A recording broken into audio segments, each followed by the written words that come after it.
Hi, Dyslexic Genius here. I'm back on the Edison Triumph top end part, the top casting of the phonograph, and the finish is falling apart, but that's okay. It's the clear coat.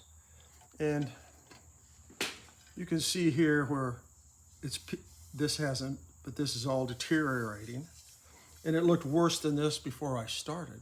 What I first did was I took a toothbrush and goop, hand cleaner,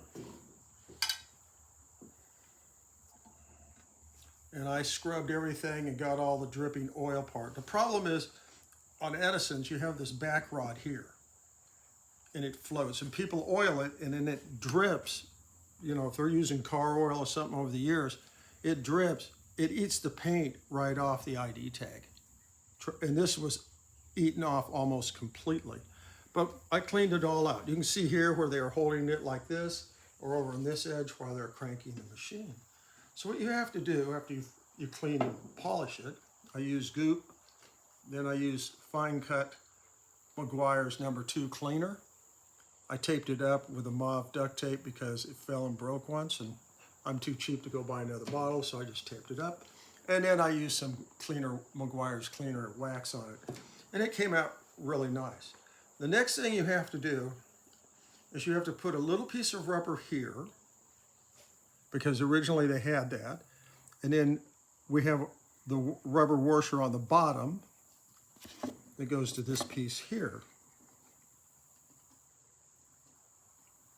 Okay, so I've used wood glue just to hold these washers in place because we're going to have to move things around and then they kind of pop off.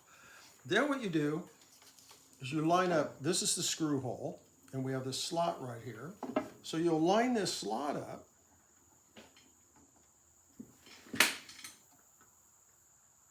like that, and that's how it was originally. Then we'll put in the washer with the next rubber gasket that fits in here. And what you have to do is you have to line up the hole with the hole of the washer that sliced off, and you'll line that up so everything here fits, because a round washer won't fit in next to this. When you put everything together, if you have a round washer, it won't fit in here. So we're going to have a piece of rubber here. You'll have it turned around like that. And then we will have this one here that I still have to clean.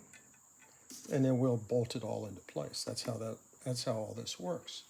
And now you have to check everything as you're going down the road. What I've done is I've taken the half nut spring assembly bracket off the carriage, and I've cleaned it with 4/0 steel wool and Windex. I've talked about that.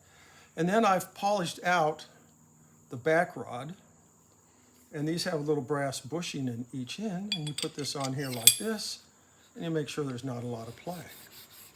Now, a little bit of interesting thing about this is everybody will look at the back rod on a Triumph and say, why does it have 2 holes here and 1 hole here?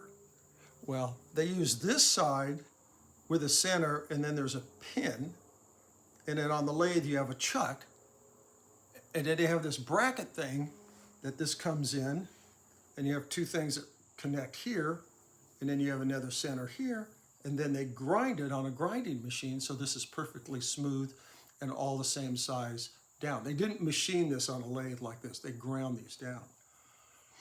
Now, the other thing is you need to check everything. And what I've come into problem with the machine is, if you look closely, this is where it goes click, click for 2 4-minute. Well, you see right in here where my fingernail is, it wasn't clicking. It was running on the high area. So this piece needs to look like this.